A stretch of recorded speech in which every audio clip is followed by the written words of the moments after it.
Hi, everyone, and Happy New Year. We are moving from 2024 into 2025, at least in the Western world.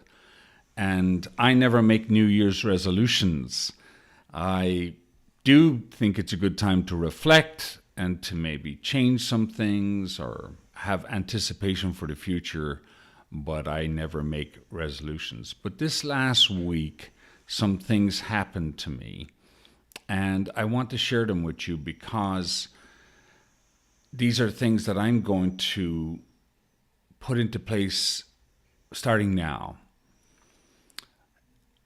At the beginning of the week, Christmas week, I went out because I had to go to a doctor's appointment and then get to the office on Monday. And my car wasn't there. It was there, the day before, or at least I saw it was there, but it wasn't there now. And I said, what am I going to do? And I thought immediately it was stolen because in Minneapolis, cars get stolen like a lot of big cities around the world. And it really put me into a mindset that shouldn't have been there. I should have been able to think through it and come up with a solution. Anyway, I found out about a day later that no, it wasn't stolen. It was actually impounded. So I didn't have a car because of a snowstorm that came in. And I forgot about a thing called a snow emergency. Regardless, it put me into a mindset that I shouldn't have. And it caused me to reflect at an appointment on Christmas Day that I didn't attend. And I probably wouldn't have been good company anyway. But that got me to think about a few things. Usually at Christmas time, people are with their family or friends. And I don't spend time with my kids until maybe after Christmas. That's usually what we have arranged around New Year's. This year, because of circumstances, the time that I was going to spend with at least my two girls was changed about 3 times. And that didn't sit well with me either, emotionally. And I thought, why, later on I thought, why am I this way? What is going on in my life? And there was a few things that happened this year that really started to weigh on me. And some of them were habits. Now, this is a book that I generally like to read at the beginning of each year. A very precious friend of mine gave it to me back in 1993. And it was before I came to the United States in 1994. And between 1993 and 1994, I read the book. And it really changed my life. And a lot of it is about habits, about things that we do. And do they reflect our values and our roles in life? And it really helped me become a very productive person, at least have, in a general sense, the right aim of where I wanted to go for in life. Now, I was only, 23 at the time, and 24. I was 24 at the time when I got it, 24, 25. And lately I've been beginning to notice certain things about myself that I wasn't really happy with. In a general sense, I was a very driven kind of person. I wanted to achieve an awful lot. And by the grace of God, I did achieve some things. But I always felt I was never doing enough. The crusades had to be bigger. I had to win more souls. The church had to be bigger, better, greater all the time. And not everybody can sustain that for a long time. I worked oftentimes 12 hours in a day for many days. Now, I did take time off. I like to be with my family an awful lot. So I would, go to the office and go home and have dinner with my kids and then go back to the office again when the kids are gone. I mean, so that's how I lived. And I liked living like that. At that time, it was a season in my life that was enjoyable. It was fun to see something that you planted grow and develop. Then things changed. We change. We change physically. We don't like the physical changes an awful lot of times. And, I do a lot of work with cameras, especially at the radio station. And the cameras don't lie. And you look at yourself and you go, I hardly recognize the man in the mirror or the man in the camera. He has changed so much physically over the years. And I basically look my age. I'm 56 going on 57 next year. And I look like a 56-year-old man. And it's kind of interesting to accept that and just go, okay, I'm not 45, I'm not 35, I'm 56. And so that's an awakening. The other thing is the tyranny that our society has developed, especially in the places of achievement. You always have to get more, get better. And we end up very unhappy because we don't enjoy the work that we're doing. We used to enjoy it, but now circumstances have happened and it becomes drudgery, or it becomes something that we just have to do to get more money. But we don't enjoy it. And then the other aspect of it is social media. And social media originally was there to connect with friends and family, basically.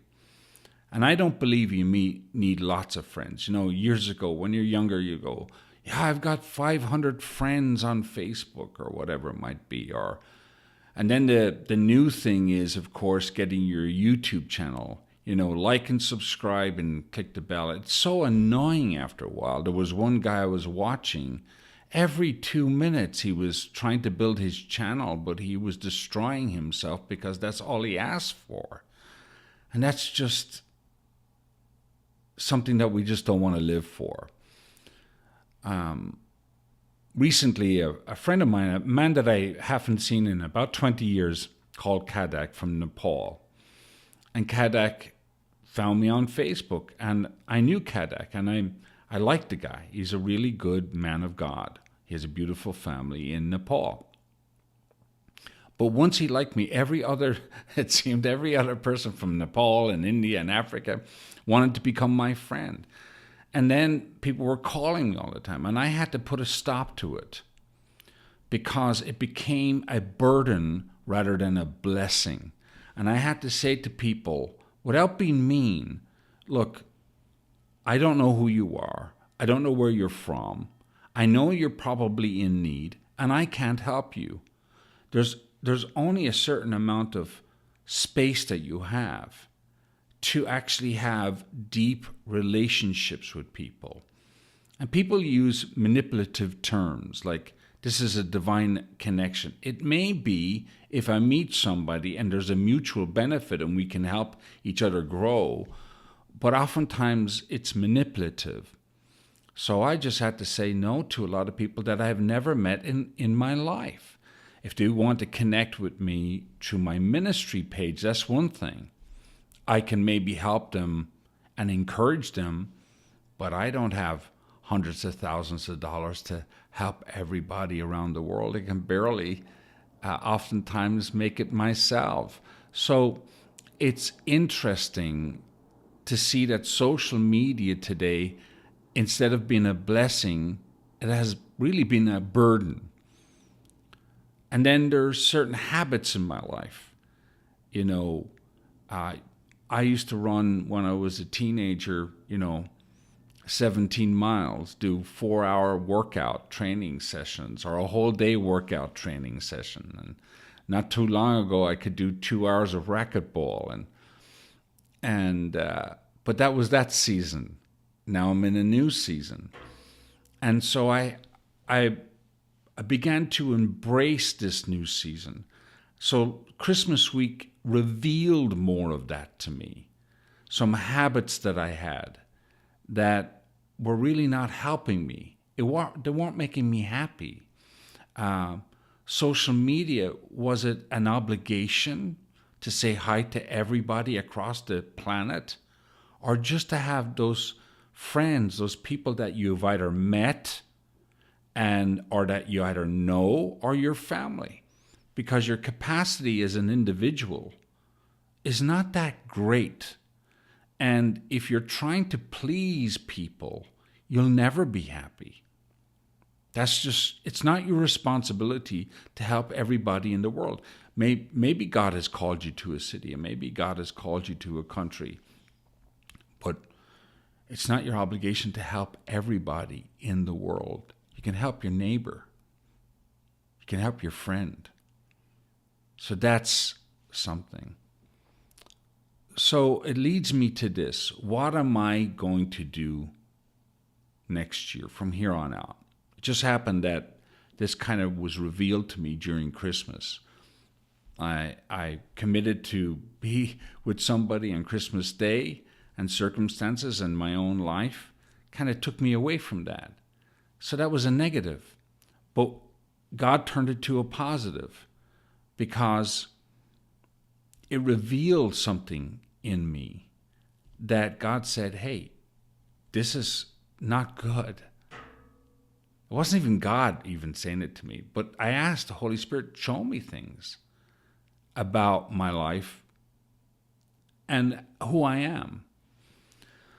So this coming year, I'm going to do those things that make me happy, that give me joy. And what are the things that make me happy? They might not make other people happy.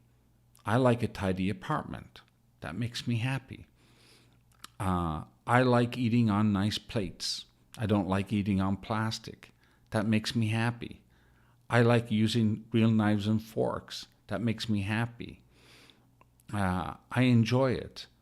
A friend of mine who's coming over tonight was laughing at me because he brought over some chips and stuff to do that. And he was going to bring the chips into the living room. And a lot of people do that. And that's fine if you like. And I said, oh, no, we're not going to do that. We're going to put the chips in a bowl. And then we're going to put them on a plate. And we're going to eat like civilized parents. And he kind of laughed at me and said, look, brother, in your house, you do whatever you want to do. But I like this. This is what brings me joy and happiness. Another thing that brings me joy and happiness is getting up in the morning and making a great cup of coffee and having either some dates or some dark chocolate with it. And then I enjoy spending time with God. I don't do it out of obligation. I don't think, oh my goodness, I didn't spend an hour with God today. I think, oh man, can I get more time so I can pray and think and center myself for today? Another thing is, I want to be around my kids and friends of mine that bring me joy, because that's important, to be around people that you know and love and that you can add to their lives and they can add to your life. Another thing is, I'm going to eat properly. I like to cook. Maybe I'll learn new dishes. And I'm going to slow down because I don't have to have a podcast that is very successful. This next year, I'm going to write a book. I'm going to start my book. Not because I feel I got to get a deadline. I got to get it done within a year. No, I don't know how long it's going to take me. But I'm going to enjoy the discovery because it's a phenomenal subject. And I'm going to start writing because I enjoy it, not because I had to. See, my attitude was wrong. I've got to get in more steps so that my health is good. I don't like that. You're under pressure to be healthy. No, I want to enjoy my walk out in the countryside. I want to go to the gym because I enjoy it. I want to go out shopping, not because I have to find a new outfit. No, because maybe I'll find something that I enjoy. And that's my attitude. Even at work, I'm going to find interesting candidates to interview on the radio station. I'm going to help churches reach the people in their community. Maybe I'll help businesses increase their success, but I want to enjoy it. And everybody thinks differently. Not everybody's the same. Not everybody works the same. I know my limitations. I'm not an administrator. I can do it, but I'm not very good at it. I'm good at other things. And it's easier to bring your 7 to a 9 than it is your 3 to a 4. It really is. Because that's the way God designed you. So I want to encourage you this year, maybe take away the distractions. Begin to enjoy life. That's what I'm going to do. I'm going to not allow the world to just bombard me with over information. Let social media control my life. The tyranny of getting likes. I think that's so immature. No, I want to enjoy the life that God gave me, the friendships and the family that God has given me, the church people that God has given me, my work colleagues that God has surrounded me by, the wonderful Salem company that I'm working for right now. You know, the people that I'm meeting, the church leaders, the pastors, the people. I want to enjoy that. What a fun thing for me to do. I enjoy meeting new people. And so I don't know what your focus is on the future, but I know for me to slow down, to take care of my health in this season, to do the things that I like, rather than having somebody else dictate to me how I should spend my free time. How dare somebody say, hey, you got to talk to me. I don't have to talk to anybody. You know, years ago, I'll tell you something. Years ago, when I was a teenage boy, I would go out in the countryside with my dog for hours. Hours. Nobody knew where I was. And I'd come home and my mom would say to me, where were you? I went out to the countryside with the dogs. That's about it. And today, if somebody text message you and you don't reply to them within 5 minutes, they get upset with you. I turn my phone off sometimes. I put on do not disturb. I want peace and quiet. I don't want, now if I'm at work, I need to be contacted. Absolutely. If I committed to something. But I could go days without talking to somebody and it wouldn't bother me at all. It might bother everybody else, but it wouldn't bother me. Because we live in that world today. We live in a world where it's instant.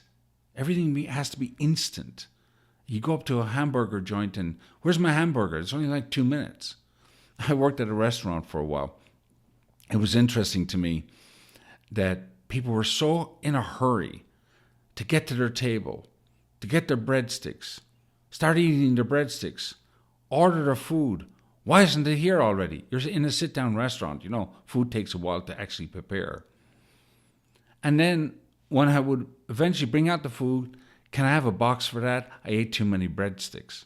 I'm like, my oh my, you don't even know how to enjoy the meal that you just bought. And when I cook a meal, I enjoy it because my family or friends or whomever I cook for enjoy it too. I like to sit down and talk and eat. And if we can slow down and have a few good friends that we can sit down and say, hey, buddy, how you doing? Or, hey, did you read that book? What did you think about it? Or, I watched that movie and I thought it was great. And that's what I'm going to do tonight. I have a friend of mine coming over here. We've known each other for many years. And I think we're going to watch an old movie or something like that. I like 1950s movie. And usually we end up talking about the Lord. So I want to encourage you. Maybe slow down this year. Smell the roses, as they say. And may God bless you.